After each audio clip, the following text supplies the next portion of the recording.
Welcome back. A new proposal from a group of Republican senators who want to send defense aid to Israel without Ukraine funding attached. Senators Mike Lee, Ted Cruz, and Roger Marshall introducing this act that would give $14.3 billion in aid to Israel to fund the Iron Dome and Iron Beam systems and protect U.S. embassies overseas.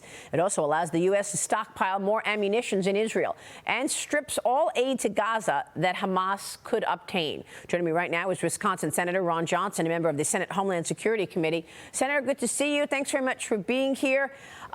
On this idea, you know Joe Biden wants to couple everything together. Good morning, Maria. Well, the fact of the matter is the support for Israel is almost universal, very strongly bipartisan, and could pass, virtually overnight. And we probably ought to do that. When you combine it with anything else, something more controversial, you're going to bog it down. There's a real possibility of not getting through the House. So let's recognize that reality, recognize the crisis that Israel's in, and get them the aid, the military support they need. I would also argue, you said the humanitarian aid could be obtained by Hamas. No, it would be. The fact of the matter is Hamas planned this. They've stockpiled certainly weapons. They probably should have stockpiled medicine and food and water for their citizens as well. My guess is they probably did. If they didn't, that's on them. But there's no chance of humanitarian supplies getting to innocent Palestinians. It's going to be taken over by Hamas. So what is your reaction to the White House's response to what has taken place here? Well, I'm not quite sure. They respond to all kinds of things. I'm sure they want their $100 billion package. $13 billion of that, by the way, would go to supposedly securing the border, but that's not what it would be used for. It would be used to actually improve the processing, make it more efficient of dispersing more illegal immigrants, causing an even greater flow of illegal immigrants. So again, their package is grotesquely flawed. I don't think it has any chance in the Senate, much less the House. So let's focus on what we all agree on.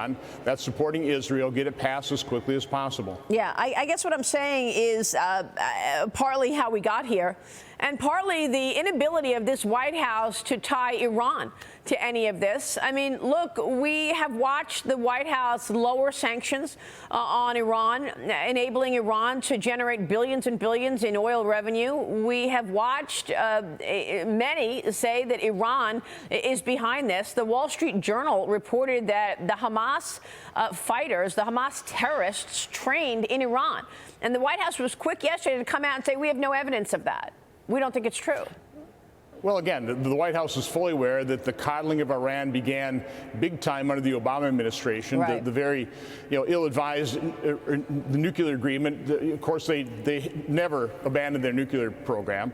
Over $100 billion was funneled into the largest state sponsor of terror during the Obama administration. Now the Biden administration has quietly relaxed sanctions on oil, funneling tens of billions of dollars again into the largest state sponsor of terror. They direct Hamas, Hezbollah, the people fighting the terror war in Yemen as well.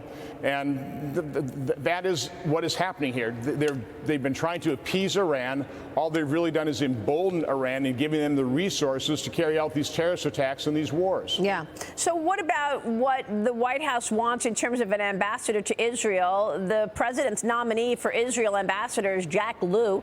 It advanced out of the committee yesterday. Every Republican on the Foreign Relations Committee, except for Senator Rand Paul, opposed Jack Lew's nomination. Senate Majority Leader Chuck Schumer says that he's going to move to confirm Lew as soon as possible. Senator, what are your thoughts? Well, Jack Lew has a history of advocating for Iran, coddling Iran. I think it's an insult to Israel to be sending an ambassador from the United States to Israel that has really been on the side of their existential threat.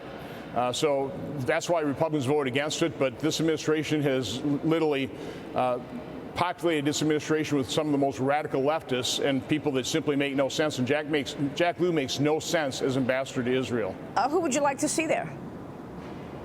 somebody who actually supports Israel, somebody who doesn't support Iran. Right. I mean, that's pretty basic, right? There ought to be plenty of people that would be very good ambassadors to Israel. Jack Lew is not that person. Well, we've been speaking with a lot of House representatives this morning who say they're going to get back to business now with a new speaker in place. And Iowa Senator Chuck Grassley, your colleague, sending a letter to the FBI saying his office received information that there were at least 40 confidential sources on various criminal matters related to Joe Biden, James Biden, and Hunter Biden that the FBI were aware of. Grassley says that information was never followed up on, and instead the FBI dismissed it as foreign disinformation. Senator, you've done a lot of reporting and studying and investigating on this Hunter Biden, Joe Biden, James Biden influence peddling story. What about this? Well, first of all, I'd recommend everybody read Senator Grassley's 7-page letter.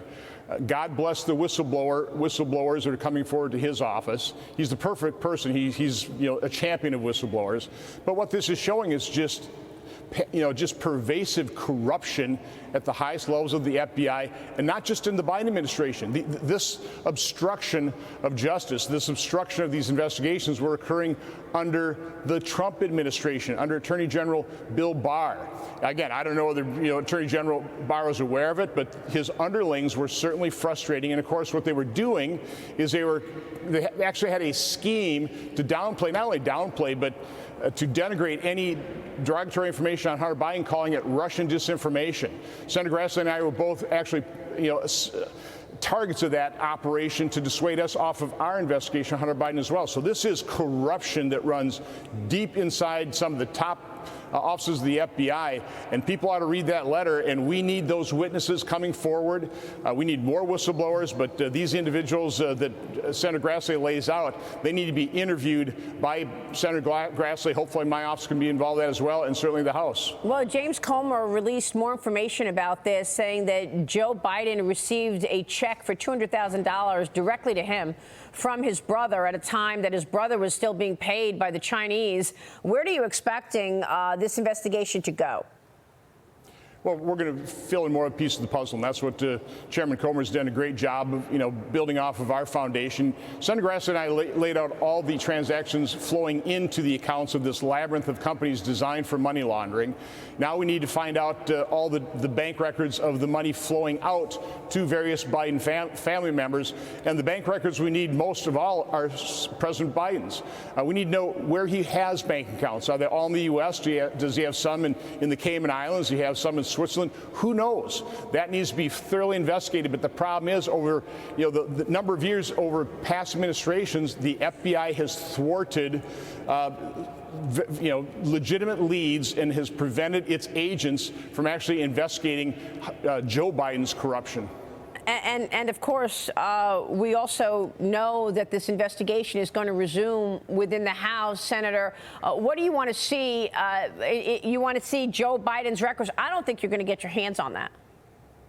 It's what the investigators should have already obtained those back in 2019 before Joe Biden was ever president. Yeah. But again, they were obstructed by higher-ups in the FBI from obtaining those records. That was even under the Trump administration. So we've got a real problem of corruption and partisan actions. Look at how the FBI totally followed the leads on a completely false narrative of Trump campaign collusion with Russia. And yet they turned their back. They obstructed the investigation when it came into Joe Biden's corruption. Yeah. All right, Senator, we'll keep a spotlight on it. Good to see you. Thank you, sir.